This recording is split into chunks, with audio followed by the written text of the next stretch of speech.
வணக்கம், இது square power வீடர்ஸ். இன்னைக்கு நம்ம பார்க்க போறது என்னன்னா ஆதியோகியோட 210P. இந்த வண்டியோட மாடல் இதுதான்.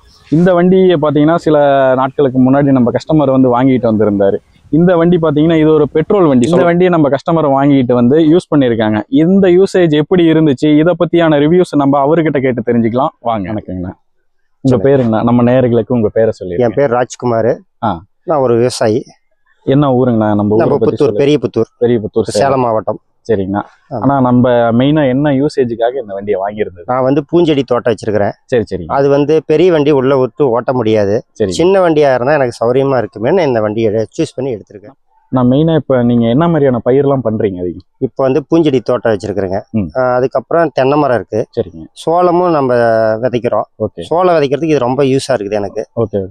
பூஞ்செடி ஓட்டுறதுக்கும் எனக்கு உள்ள விட்டு பெரிய வண்டி உள்ள பூந்து வெளியே வர முடியாது. சரிங்க. இது வந்து எனக்கு எல்லா வகையிலயும் சௌரியமா இருக்குது. உள்ள பூந்து வெளியே வர்றது ஓட்டுறதுக்கு.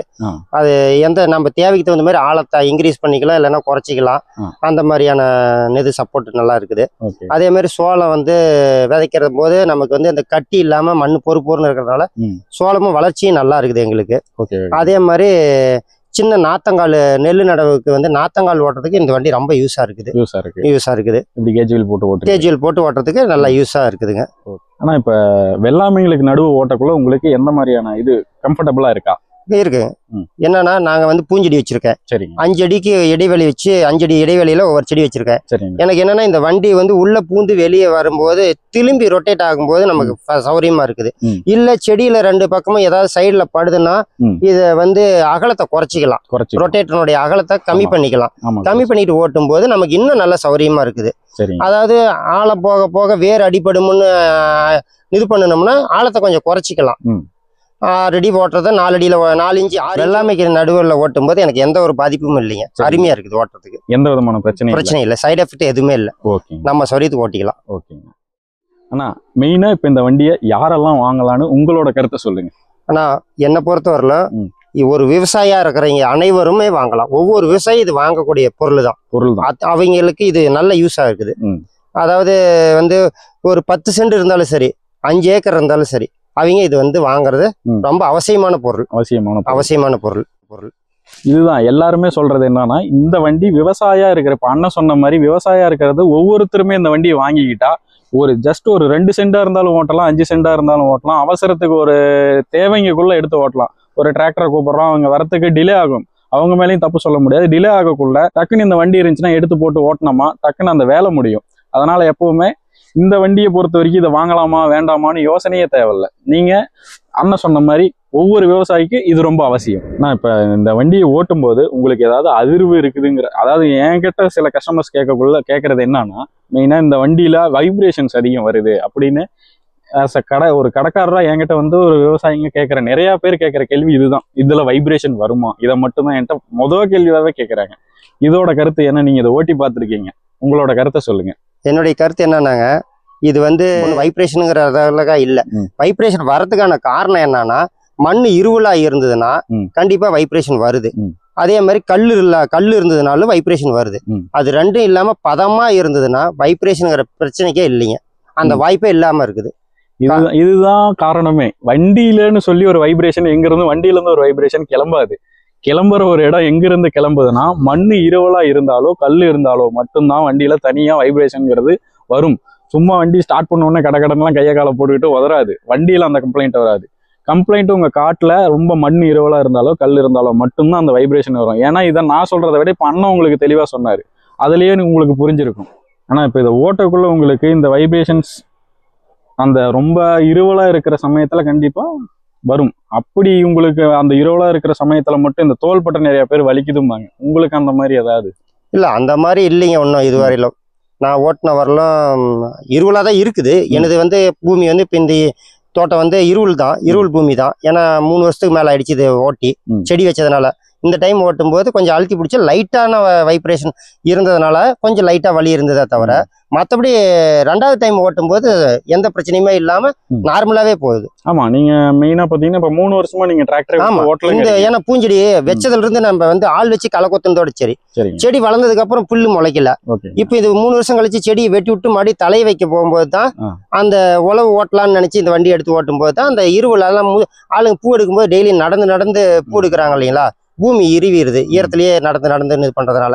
இப்ப இந்த டைம் கொஞ்சம் ஈரப்பதம் அதாவது இருவலா இருந்ததுனால உழவு கொஞ்சம் சுமாரா தான் வந்தோம். அடுத்த டைம் ஓட்டும் போது நல்லாவே இருக்குது. அதாங்க, நீங்க மெயினா இப்ப நீங்க 3 வருஷமா நீங்க உழவு ஓட்டலன்னு சொல்லக்குள்ளே பாத்தீங்கன்னா இந்த செடி வளர்ச்சியுமே ஓரளவுக்கு கம்மியா தாங்க இருக்கு. ரொம்பவுமே பாத்தீங்கன்னா பூமி ரொம்ப ஹார்டா இருவி போகிறதுனால வேரோட்டம் கம்மியா இருக்குங்க. நீங்க இதை வச்சு உழவு ஓட்டக்குள்ள பாத்தீங்கன்னா கிட்டத்தட்ட நீங்க சொல்ற மாதிரி 2வது உழவுக்கு நான் 12 இன்ச் எனக்கு இறங்குதுங்கிறீங்க. அந்த ரேஞ்சில் இறங்கக்குள்ள பாத்தீங்கன்னா அந்த இடம் மண்ணு லூஸ் ஆயிருது.